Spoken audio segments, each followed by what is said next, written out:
First ever factory outlet Mukunda jewelleries KBHP Somajiguda Suchitra Hanamkonda Kothapet Chandanagar Khammam.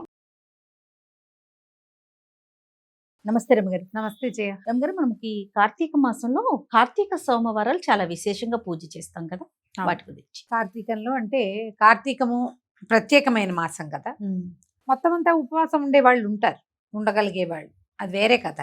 సోమవారాలు ప్రత్యేకంగా చెప్తారు. మామూలుగా సోమవారం అంటే శివారాధనకి అత్యంత ప్రధానమైన రోజు. అవును, ఈ కార్తీకమే శివారాధనకి ప్రత్యేకం. కార్తీకంలో స్నానం, దానం, జపం, తపం అన్ని ముఖ్యమైనవే. వీటితో పాటు పురాణ శ్రవణం కూడా. ఈ సోమవారాల్లో పగలు ఉపవాసం ఉండి సాయంకాలం చుక్కలు చూశాక దీపారాధన చేసుకుని, వంట చేసుకుని, శివారాధన చేసుకుని అప్పుడు భోజనం చేస్తే మంచిది. ఓకే.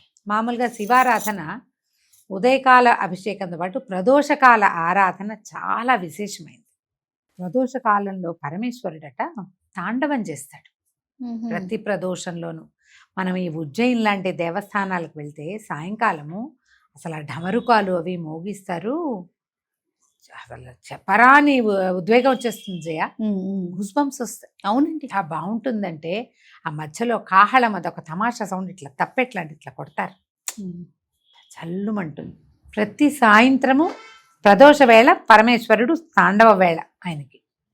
ఆ సమయంలో అర్చన చేస్తే అత్యంత ప్రసన్నుడుగా ఉంటాడు పరమేశ్వరుడు అని చెప్తారు. ఓకే. ప్రదోషకాలార్చన విశేషం. ఇందులో మళ్ళీ చూడు శని త్రయోదశులు ఇవి మాస శివరాత్రి నాడు ప్రదోషకాలార్చన, ఇవన్నీ విశేషాలు. ఇవి ప్రత్యేకంగా దేవాలయాల్లో నందీశ్వర అభిషేకాలుగా రకరకాలుగా చేస్తారు. అయితే ఈ కార్తీకాల్లో ఏంటంటే ఇది జనసామాన్యంగా అందరూ చేసుకోవచ్చు. అవును, దీనికి విశేషంగా అది ఏదో చేయాలన్నది ఏం లేదు. మీకు కుదిరిందా ఉదయకాలం వెళ్ళటం, ఎక్కడైనా శివాలయంలో శివాభిషేకం చేసుకోవటం, రుద్రాభిషేకం చేయించుకోవటం, ఎక్కడైనా ఇవి చేస్తారు కదా మృణ్మయ లింగాలతో మట్టి లింగాలకి అభిషేకం చేస్తారు, సహస్రలింగార్చన అవి చేస్తారు. కుదిరితే 12 ఈ 11 ద్వాదశ ఏకాదశ రుద్రాభిషేకము జరుగుతుంది సోమవారం నాడు. ఏ దేవాలయంలో మీకు అవకాశం ఉంటే అక్కడికి వెళ్ళి అర్చన చేసుకోవటం. ఇంట్లో మీకే అవకాశం ఉండి ఇంట్లోనే శివలింగం ఉండి మీకు ఎవరైనా పెద్ద ఈయన వచ్చి అయ్యగారు వచ్చి చేసేది ఉంటే చక్కగా చేయించుకోవచ్చు. అది ప్రత్యేకమైన రోజులు కాబట్టి. ఓకే. లేదు మనకు అది లేదు ఇది లేదు, ఏం పర్వాలేదు, ఒట్టి ఓం నమ శివాయ దండం పెట్టుకోండి. పగలు ఉపవాసం ఉందాం. మీ ఇంట్లో ఒక చిన్న శివలింగం ఏదైనా ఉంటే 3 ఉద్ధరణలతోటి నమ శివాయ చెప్పుకుంటూ వేయండి. స్వామివారి మీదకి నీళ్ళు సమర్పించండి. మేము పాలు, పెరుగు, నెయ్యి, తేనె, పంచదార, టెంకాయ నీళ్లు ఇవన్నీ నేను చేస్తాను. లక్షణంగా చేసుకోండి. ఓకే. పర్వదినాలలో ఏంటంటే సాంగంగా చేయటం ఎంత అద్భుతమైన విషయమో చెయ్యటం అంత అద్భుతమైన విషయం. అసలు చేయటం మానేయకుండా మీకు అవకాశం ఉన్నంత ఆరాధన చేసుకోండి. పగలు ఉపవాసం, ఆహార స్వీకారం లేదు. దాంతో పాటుగా ఎక్కువగా మౌనాన్ని ఆశ్రయించండి. సోమవారాల్లో మనం ఇవాళ ఖాళీగా ఉపవాసం వంటలేదు కదా అని బజార్ వెళ్ళటం, వంట లేదు కదా అని ఫ్రెండ్స్ ఇళ్ళకి వెళ్ళటం, ఇలాంటివి చేయకండి. ముచ్చట్లు, వినోదాలు ఉండకూడదు. విందులు ఎలాగూ లేవు, వినోదం వద్దు. వినోదం కాకుండా శివనామ స్మరణతోటి సమయం గడపండి. కాలం పొద్దుపుచ్చండి. మనకు నడవాలి కదా సాయంకాలం దాకా. అవును, శీతాకాలం వచ్చేసింది, 6 అయ్యేసరికి చీకటి పడి, చీకటి పడేసరికి ఈ ప్రదోష కాలంలో దీపారాధన చేసుకో. ఓకే. 6:6 అయ్యేసరికి సూర్యాస్తమయం అవగానే దీపం పెట్టడం. ఆ సమయంలో ఓం నమ శివాయ అసలు ఒట్టి పంచాక్షరిని 100 సార్లు చదువుకోవటమే అద్భుతమైన ఫలితాన్ని ఇస్తుంది. కుదిరి ఆ సమయంలో మీరు ఏ దేవాలయానికైనా వెళ్ళి దీపం పెట్టుకున్నారా ఎక్సలెంట్గా ఉంటుంది, చాలా మంచిది. అవకాశం దొరికితే.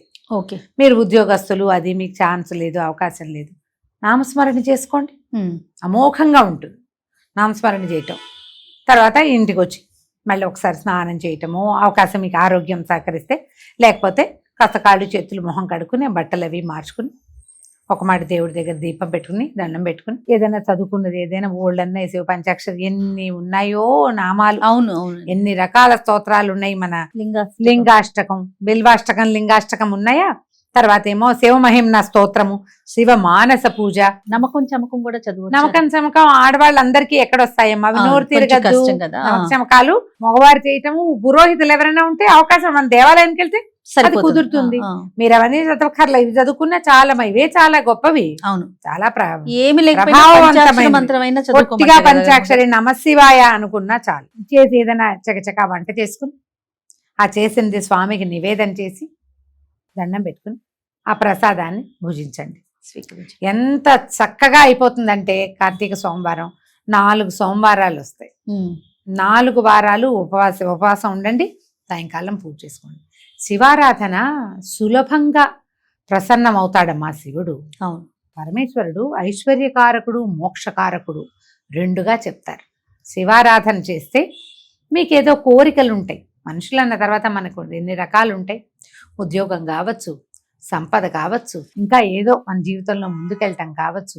మీరు త్రికరణ శుద్ధిగా శివయ్యనే మనసులో నిలుపుకుని ధ్యానం చేసుకుని పూజా విధానం సజావుగా ఎంత చాతొస్తే అంత ఒక నియమం ప్రకారం కొనసాగించి అత్యద్భుతమైన ఫలితాన్ని పొందవచ్చు. లేదు మనకేం కోరికలు, మానసికమైన ప్రశాంతత వస్తుంది. అవును. శివారాధన వల్ల చాలా ప్రశాంతత వస్తుంది. మీకు ఏది కావాలంటే దానికోసం హాయిగా చేసుకోండి. 4 సోమవారాలు వచ్చినాయి, 4 సోమవారాలు చక్కగా సుసంపన్నం చేసుకోవచ్చు మీ అవకాశాన్ని బట్టి. ఇందులో ఏమిటంటే మేము ఉపవాసం ఉండొచ్చా అని బోళ్ళంత మంది అడుగుతారు. అవునండి. బాలింతలు, పిల్లలకి పాలిచ్చే వాళ్ళు ఉపవాసం జోలికి వెళ్ళొద్దు. ఓకే. గర్భవతులు వద్దు, చిన్న పిల్లలకి ఉపవాసాలు చెప్పరు, వృద్ధులకి ఉపవాసం అక్కర్లేదు, అనారోగ్యంతో ఉన్న వాళ్ళు ఏదైనా మందులు మాకులు వేసుకునే వాళ్ళు ఉపవాసం అంటే ఒక రకంగా చేసుకోవచ్చు. ఎట్లా స్వామివారికి నివేదన చేసేయండి పొద్దునే మీరు చేసిన వంట, అది భుజిస్తే ఉపవసించినట్టే. కాస్త కొంత నిశ్శబ్దం పాటిస్తూ కొంచెం శివనామస్మరణ చేసుకుంటే గర్భవతులు కూడా 7 నెలలు వచ్చేదాకా నామస్మరణ తర్వాత కూడా నామస్మరణ చేసుకోవచ్చు. అదేలేండి. కొంచెం దేవాలయ దర్శనాలకి వాటికి వద్దని చెప్తాం, కానీ ఇది కూడా ఉపవాసమే. స్వామివారికి నివేదన చేసిన పాలు పళ్ళు భోజనము అన్నము వంట చేస్తాం, పొద్దున అదంతా చూపించి నివేదన తీసుకోండి. సాయంకాలం మళ్ళీ దీపారాధన చేసుకుని దండం పెట్టుకోండి. చక్కగా ఈ ఉపవాసం కుదురుతుంది. ఉపవసించటం అంటే అన్నం మానేయటం అనే అర్థం కాదు, భగవంతుని సమీపంలో ఉండటం. మనం ఈ ఉపవాసంతో అంటే భగవంతుని సమీప వసనంతో చక్కగా మనం సోమవారాలను సుసంపన్నం చేసుకోవచ్చు. మీ అవకాశాన్ని బట్టి చేసుకోండి. 4 కుదరలేదు, 1 వారం చేయండి కనీసం, మానేయకుండా చాలు. అలా నీరమ్మ గారు నమస్తే. నమస్తే చేయండి.